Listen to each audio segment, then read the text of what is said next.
Hey guys, welcome back to the channel. So if you have a GM product, anything from a Chevy to a Buick to a GMC, and you have this style power steering pump and you have to remove the pulley, well, this is the video for you. What we're going to be doing today is removing this pulley off the old pump and installing it into our new pump. In order to remove this pulley, what I've done is I put it on my bench and I've put my little absorbent mat underneath. Sometimes these will still have oil in them and they will want to leak out. Now the kit that we're going to be using is this Lyle kit. Now I don't get paid or sponsored by these guys. This is just a tool that I'm choosing to use on this one. It's what I've used for years in my shop. What it'll consist of is just different adapters. I'll kind of show you guys the kit. It comes with the pulling attachments and the press-on attachments. I'm not going to really get too detailed on how to use this. I'm just going to set it up and then show you guys how to do it. To begin removing the pulley off the pump, the first thing that you're going to want to do is you'll notice that there's a groove here. Now this is where the tool is going to attach to pull this pulley off. What I always like to do is I take a little bit of penetrating oil and I just hit it in there and I'll let it sit. I'm going to give this about 5 minutes and notice it's sitting upright so that way that oil has a chance to get in there and penetrate. Once that is penetrated, I'll come back with you guys and I'll show you how to hook up the tool and get this thing off. It's been about 5 minutes. The oil has penetrated in there. What I'm going to do is now, depending on which kit you have, these work differently, but you should have some sort of tool that'll go on the neck here and pull it off. Now that I've gone ahead and I set up my puller, I'm going to take my adapter that I'm going to be using to remove it, and I'm going to go ahead and start threading it in here. Most of these kits are usually about the same. This one is a Lyle kit. It's a little bit different. And again, I'm not hyping up Lyle. I don't really care what you use. As long as whatever you're using makes you happy and you're able to get it off, that's what matters here. So now that I got this attached, I'm going to take my wrench here. Now, you can go crazy and use an impact gun on here if you want. However, I'm not going to do that. I just use hand tools. I'm going to go ahead and tighten this. And what's going to happen as I tighten this is it's going to pull. Now, to make this a little bit easier on myself, the way I choose to do this, and sorry because this thing moves around a lot, is I'm going to set this on my bench right there. It'll lock it into place. And then I'm going to just take my ratchet here and I'm just going to keep spinning this like this. Now this is going to take a while. I'm not going to record the whole process, but I'm going to start pulling it out. And once I have it off, I'll come back with you guys.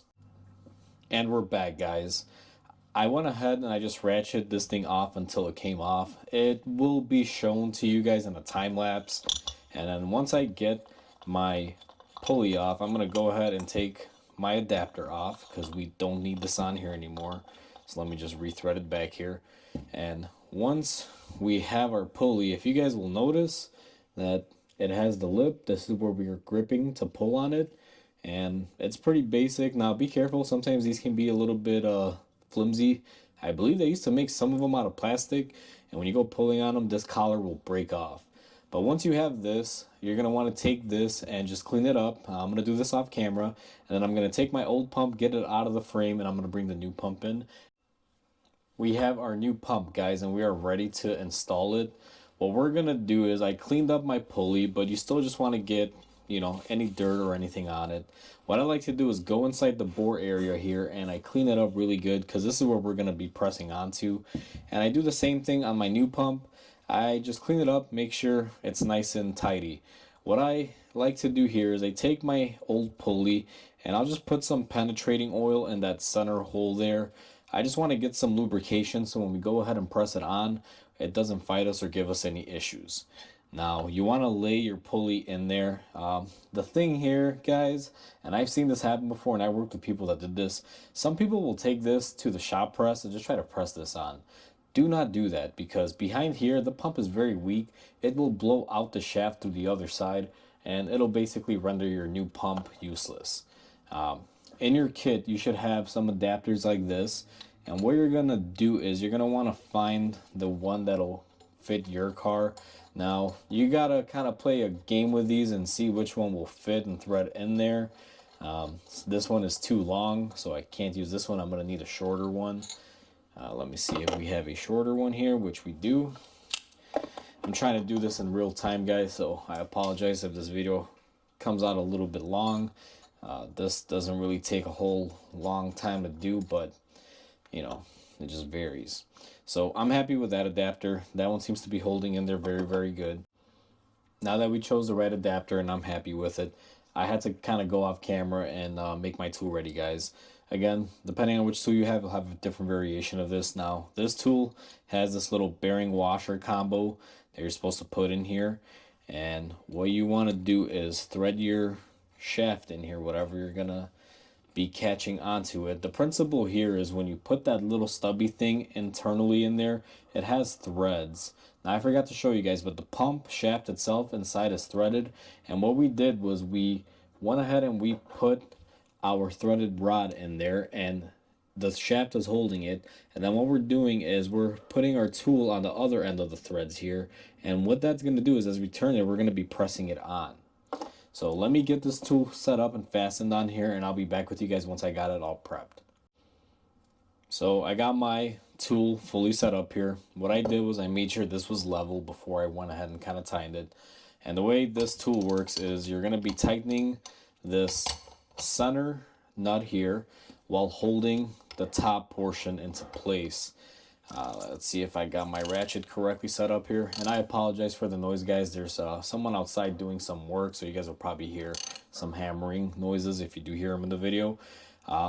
What you're going to do here is just tighten this slowly, and then this will press the shaft in. Okay, so we went ahead and we pressed it on, and what we're going to do is remove your tool once you're done pressing it on. And sometimes your tool will come out in one piece like this. Sometimes it'll be two pieces. It varies, guys, but mine came out in one piece. Just take it out of there. And what you're going to be looking for here is you're going to want to make sure that you are flush right here, and also on the back side. It's hard to see on this one. Just want to look at your spacing here. Normally this will bottom out and it'll stop you from going any further, so it'll kind of align itself. This is why you don't want to use impact tools on this, because if you impact that on too tight, you could damage it. I just do hand tools. It wasn't that bad. It took me about 5 minutes to get this thing on and take it off from the old pump. Each time I had to set up the tool and just wrench it out by hand. So that's the best way to do it, guys. Just do it by hand. Don't use impact tools here. These pumps are very fragile. They will break easily. And that is how you do your pump pulley removal and installation on a new pump. It's very simple, guys. If you have the right tool, it makes the job way easier. If you don't have the tool, you can rent them out from most parts stores if you don't want to buy it. But these kits are very, very inexpensive. It wouldn't be a bad idea just to have one if you plan on doing this more than once, or if you own this type of vehicle. With that said, hopefully you guys enjoyed this video. I know it's very short and quick. This is more of just like a quick tip type style. Please comment, like, and subscribe if you like the video. It definitely helps my channel grow, and I really appreciate it, guys. And until the next repair, I hope you guys have a great day. I'll catch you on the next one.